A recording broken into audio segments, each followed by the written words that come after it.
Hey, ladies and gentlemen, this is Carmine Sabia for Explain America, and Gavin Newsom is pleading with Donald Trump to come save his state.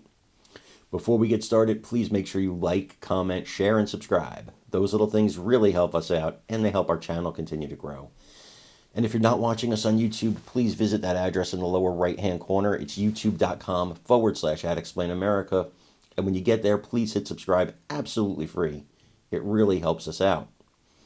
Gavin Newsom spoke to Jen Psaki, the former Biden White House press secretary, and in this interview, he first praises Joe Biden, president right now, President Joe Biden, about all the help he's going to give and pledging 100% support, which I don't think is going to happen when Trump gets in office. You don't deserve 100%.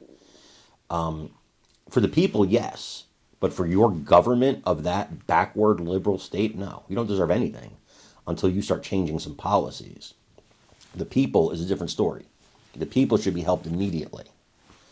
But your state, in large part, caused a lot of the problems. They didn't cause the wildfire, but caused a lot of the problems in the aftermath of that wildfire and during the wildfire, in my opinion.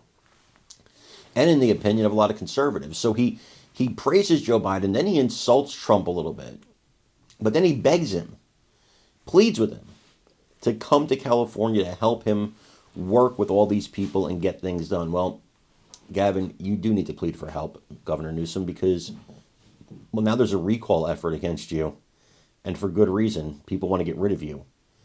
I think Trump does need to go there. I'm agreeing with you. I think you do need to work together because that's America. We have to help the people, and we'll deal with the politics later. Right now, let's help the people. I want you to watch what Governor Newsom had to say, and then let me know what you think in the comments. I'm more interested from you in how damaging it is when you have somebody with that type of a platform who is next week going to be the president of the United States is injecting inaccurate information about the worst wildfires in American history. Let me answer that by thanking President of the United States, Joe Biden, who within 36 hours supported a major disaster declaration by text. Within a few minutes later, committed 100. He could have just committed 75%, 90. He said 100% of all the costs for disaster recovery. That took the time to meet with first responders, was here on the ground. I want to thank President Joe Biden. And then I want to offer that as an example to the incoming president of presidential leadership, a president of the United States of America, being here for the American citizen. He didn't ask me, is this a conservative part of California, Altadena? Did they vote for me? What, he didn't ask for his staff to look at the last election and see how many were for Kamala or how many were for Donald Trump. He said, pal, you got it. We have their backs. Express empathy. I had firefighters that went up to him and they had tears in his eyes after meeting Joe Biden, who was consoling them. I think that's an example for the incoming president.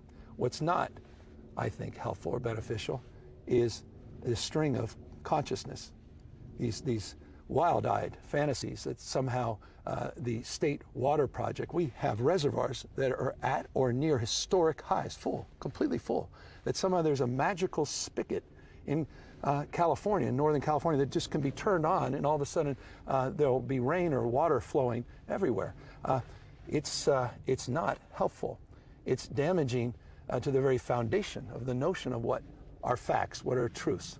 And the fact of that asymmetry, that's profound and consequential, amplified by people like, let's be candid, Elon Musk and others. And that 1-2 punch is real. And it's not just about this fire.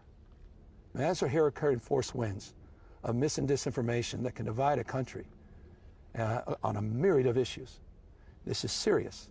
And, I get it. They want to take us. I get it. I'm not naive. I get the California derangement syndrome. I've been living with that for years and years. New scum.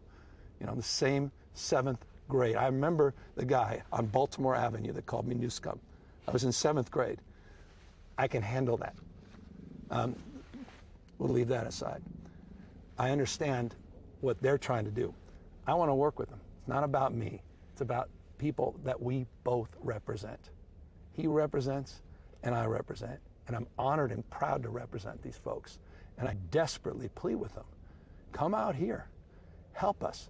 and we will help you. You'll be elevated, Mr. President. At the end of the day, you'll be the one we all will go to and say, thank you.